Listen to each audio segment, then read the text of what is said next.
اگر کوئی چاہے کہ اس کا نام صرف زندگی میں نہیں تاریخ میں لکھا جائے تو شاید آج کی یہ گفتگو سیدھی دل پر دستک دے گی.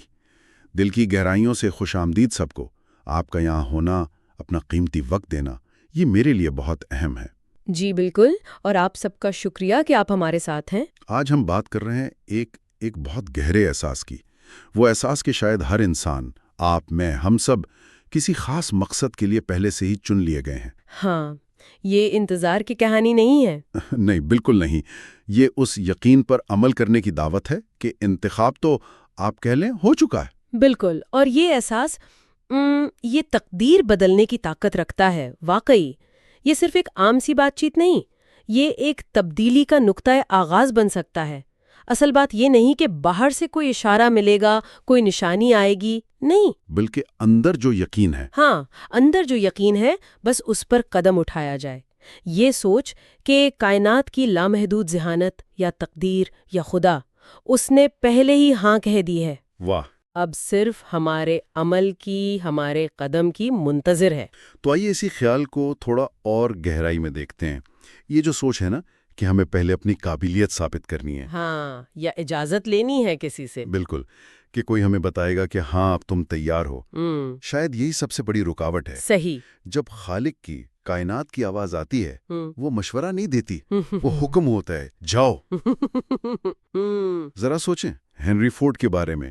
جب ساری دنیا کہہ رہی تھی یہ نہیں ہو سکتا، V8 انجن ایک بلاک میں ناممکن. ہاں، تکنیکی طور پر، مالی طور پر ہر طرح کی مخالفت تھی. بالکل، لیکن اس کا یقین ایسا تھا جیسے فیصلہ آسمانوں پر ہو چکا ہے. وہ بس اس پر عمل کر رہا تھا. اور یہی وہ بات آتی ہے، یقین اور عمل کا جو گہرا تعلق ہے. جی. کامیابی ثبوت مانگنے سے نہیں آتی، وہ پہلا قدم اٹھانے سے آتی ہے.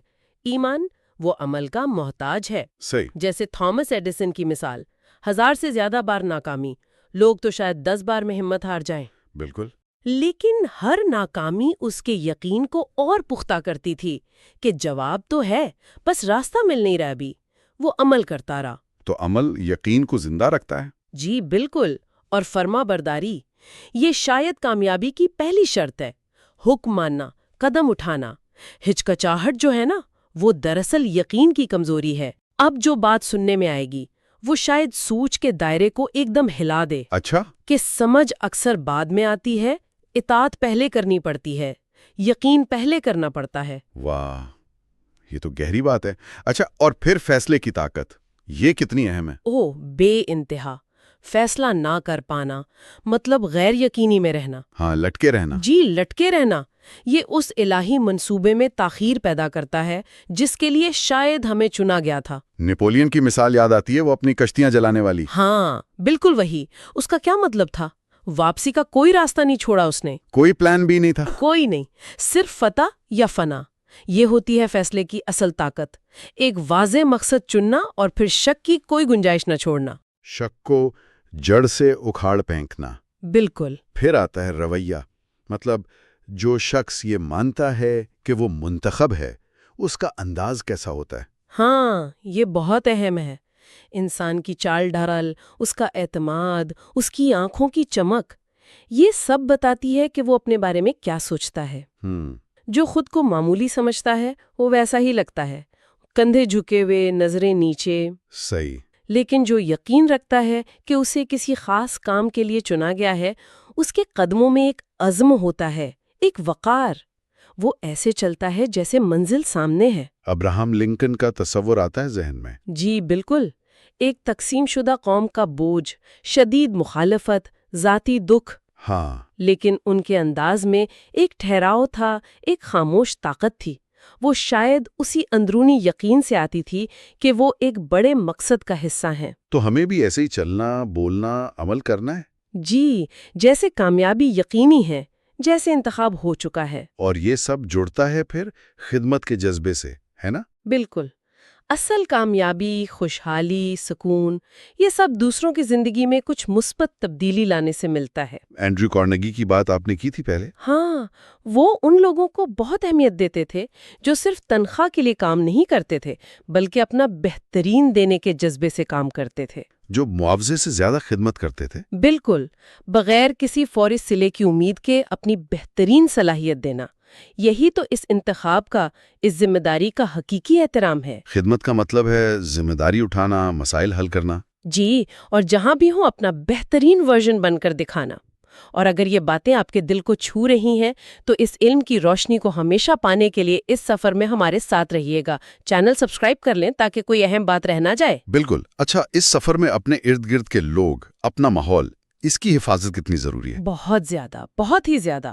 منفی لوگ، شک کرنے والے، ہر وقت گلے شکوے کرنے والے، ان سے فاصلہ رکھنا لازم ہے۔ یہ تو جیسے روحانی زہر ہے۔ بالکل، یہ آپ کے یقین کو آہستہ آہستہ ختم کر دیتے ہیں۔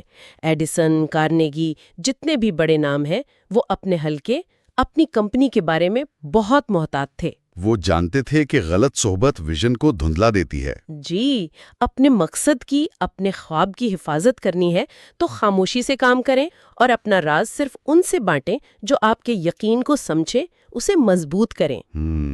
اور پھر آخر میں نظم و ضبط، روز کی عادتیں، ان کی کیا طاقت ہے؟ عادتیں ہی تو کردار بناتی ہیں، چھوٹی چھوٹی روزانہ کی چیزیں جو ایک معمول بن جائے، ایک ریچول۔ ہاں۔ وہ آپ کے مقصد کو جڑوں تک مضبوط کرتی ہیں۔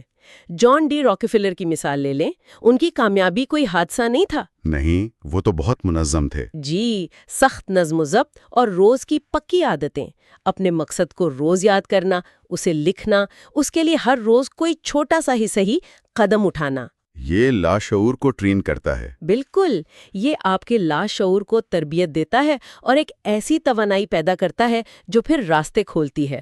تو خلاصہ یہ ہوا کہ یہ جو منتخب ہونے کا احساس ہے، یہ صرف ایک اچھا خیال نہیں ہے۔ نہیں، یہ خیال نہیں، یہ عمل کا مطالبہ ہے۔ انتظار ختم؟ انتظار کا وقت ختم ہوا، اب یقین کے ساتھ قدم اٹھانے کا وقت ہے۔ اگر آپ نے یہاں تک سنا ہے تو یہ کوئی اتفاق نہیں ہو سکتا۔ یہ پیغام شاید آپ کے لیے ہی تھا۔ اب وقت ہے ایک قدم آگے بڑھانے کا۔ اور جاتے جاتے بس ایک خیال، ایک سوال ذہن میں چھوڑ کر جا رہا ہوں۔ جی؟ ذرا سوچیں، کیا ہو اگر آج، ابھی، وہ پہلا دن ہو جب کوئی انسان واقعی اس طرح جینا شروع کر دے جیسے وہ پہلے سے ہی منتخب ہو چکا ہے؟ واہ! صرف اس ایک فیصلے کا اسی لمحے اس کی سوچ پر، اس کے عمل پر، اس کی پوری دنیا پر کیا اثر ہوگا؟ گہری بات ہے۔ اگر یہ سفر جاری رکھنا چاہتے ہیں اور علم کے اس خزانے سے جڑے رہنا چاہتے ہیں تو ہمارے ساتھ رہیں، سبسکرائب کرنا نہ بھولیں تاکہ اگلی گفتگو آپ تک پہنچ سکے۔